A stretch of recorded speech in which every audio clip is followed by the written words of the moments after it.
हमें काट कर परेशान कर रहे थे और पता नहीं क्यों लेकिन चैंडलर और मुझे सबसे ज्यादा परेशानी हुई। मुझे कल रात बिल्कुल नींद नहीं आई। शायद ये मेरी अब तक की सबसे बेकार रात थी। देखो सिर्फ मेरे हाथ पर कितने काटने के निशान हैं। देख रहे हो?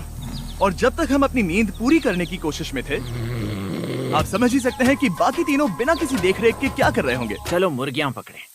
नहीं, चलो मछली पकड़े। तो कल वहाँ इस बीच के उस कोने में मुझे और नोलन को एक नेट मिला। आज हम बनाने जा रहे हैं मुर्गियों के लिए जाल। प्लान ये है कि हम यहाँ एक बड़ा नेट बिछाएंगे, उसे ऊपर रस्सी से बांधेंगे और फिर बूम, फंस गई मुर्गी। चलो चलो। अब अगर मैं जाग रहा होता तो ऐसा कभी नहीं होने देता, लेकिन ये देखते हुए कि मुझे ऐसा लग रहा था कि मानो मैं मरने वाला हूँ, बॉयज के मन में जो आ रहा था वो कर रहे थे। नेट बहुत मजबूत है। क्या ये लो हो गया? इन्होंने करीब 30 मिनट नेट को परफेक्ट स्क्वायर में काटने में लगा दिए। फिर इन्होंने रस्सी को पेड़ की डाली के ऊपर फेंका, नेट को चारों कोनों से बांधा और ये तैयार हो गया। ये तैयार है। ये काफी अच्छा है। फिर जाल के ऊपर चारा रखने के बाद वक्त आ गया था चिकन पकड़ने का। ये क्या है? मुर्गियों को पकड़ने वाला जाल। मुझे वो रस्सी दिखाओगे? सॉरी, नहीं दिखा सकता। तो इतने वक्त से तुम सब यही कर रहे थे? हाँ। मुझे लगा तुम लोग कोई ढंग का काम कर रहे होंगे। सच कहूँ तो मुझे बस ये सब वक्त की बर्बादी लगी, क्योंकि इनके अगले 3 घंटे सिर्फ और सिर्फ इंतजार करने में बीते। लेकिन पता नहीं क्यों मैक हार मानने को तैयार ही नहीं था और आखिरकार थोड़ा और इंतजार करने के बाद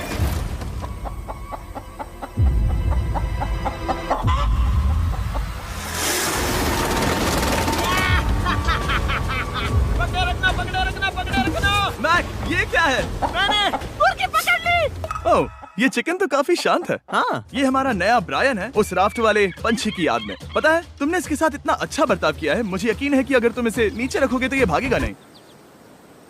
नीचे रखो। ब्रायन को नीचे रखते हैं। ब्रायन, नहीं ब्रायन, तुमने ब्रायन के साथ क्या किया? वो तो हमारा दोस्त है ना। हाँ, लेकिन मैंने उसे धोखे से पकड़ा था तो।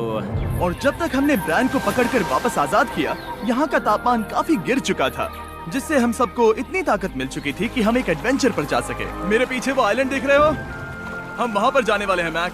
चलो चले। मैं जानता हूँ आप क्या सोच रहे होंगे, इतने अच्छे आइलैंड को छोड़कर हम समंदर के बीच एक चट्टान पर क्यों जा रहे हैं? और सच कहूँ तो मुझे इसका जवाब नहीं पता। इस सब का कोई मतलब नहीं है। मुझे लगता है हम ये सिर्फ बोर होने की वजह से कर रहे हैं। हम पानी और अपनी ऊर्जा क्यों बर्बाद कर रहे हैं? मैक, तुम क्या कर रहे हो? यहाँ नीचे कितनी सारी मछलियाँ हैं। सच में? हाँ, यहाँ एक स्टिंगरे है। जरा इन मछलियों को तो देखो। वो लहरें काफी बड़ी लग रही हैं और वो हमारी तरफ ही आ रही हैं। ओके, ये आई बड़ी लहर। बस पहुँच गए। देखो हमारे पीछे आइलैंड दिख रहा है और हम यहाँ पर हैं। जरा देखो तो दोनों तरफ पानी कैसे टकरा रहा है। ये चट्टानें बहुत फिसलन भरी है। हम ऊपर जा रहे हैं। ओह गॉश, ओह ये तो कमाल का है। वाह, क्या नजारा है। हमने कर दिखाया। पता नहीं ये क्यों किया, पर कर दिखाया। अब नीचे कैसे उतरेंगे और वापस आइलैंड पर कैसे जाएंगे? जल्दी नीचे उतरना है तो कूद जाओ। मैं नहीं कूदने वाला। सूरज ढलने के कुछ घंटों पहले ये बारिश की बूंदें थी। हमने नोटिस किया कि एक आंधी हमारी ओर बढ़ रही थी। हम आइलैंड पर पहुंच गए। फोरकास्ट ने कहा कि आज बारिश नहीं होगी, लेकिन सामने विशाल बादल है तो हमें तैयार होना होगा। चलो बॉय, रुको, जल्दी से इसे ठीक करो। चलो हट को फिक्स करो। ओ नहीं, नो, बारिश हो रही है। सामान को बचाओ। जितने ज्यादा पत्ते ला सकते हो लेकर आओ। चैंडलर, और पत्ते लाओ। और सूरज के ढलने के बाद हम अपने नए और बेहतर कैंप में बैठे और बारिश के खत्म होने का इंतजार किया। और सबसे बुरी बात यह है कि यहाँ कुछ भी हो सकता है। यहाँ इतना अंधेरा है कि हम ये भी नहीं देख सकते कि बारिश कितनी करीब है। लेकिन हमारा नसीब बहुत अच्छा निकला। तूफान हमारे आइलैंड के बगल से निकल गया। लेकिन मैं इतना कहूँगा कि आगे इस वीडियो में हमारा नसीब इतना अच्छा नहीं होगा। क्या करें, बारिश हो रही है। बारिश बहुत तेज है, इसे पकड़ने में मदद करो। मैं बस घर जाना चाहता हूँ। गुड मॉर्निंग दोस्तों। फिर से कोशिश करता हूँ। गुड मॉर्निंग दोस्तों। ऐसा लग रहा है ये मंडे का असर है। आइलैंड पर 4 दिन बिताने के बाद हमारा सुबह का रूटीन कुछ ऐसा हो चुका था। पहले हम उठकर शिकायत करते हैं कि हमारी नींद कितनी बुरी थी। मुझे रात को बिल्कुल भी नींद नहीं आई। और फिर हम बाथरूम जाते हैं, कभी कभी साथ में। तुम लोगों के साथ सुसु करने में डर लग रहा है। और फिर एक बार और इंस्टेंट फूड खाएंगे। हम सब इंस्टेंट फूड खाकर तंग आ चुके हैं, तो मान लो कि हमारे पास एक उपाय है।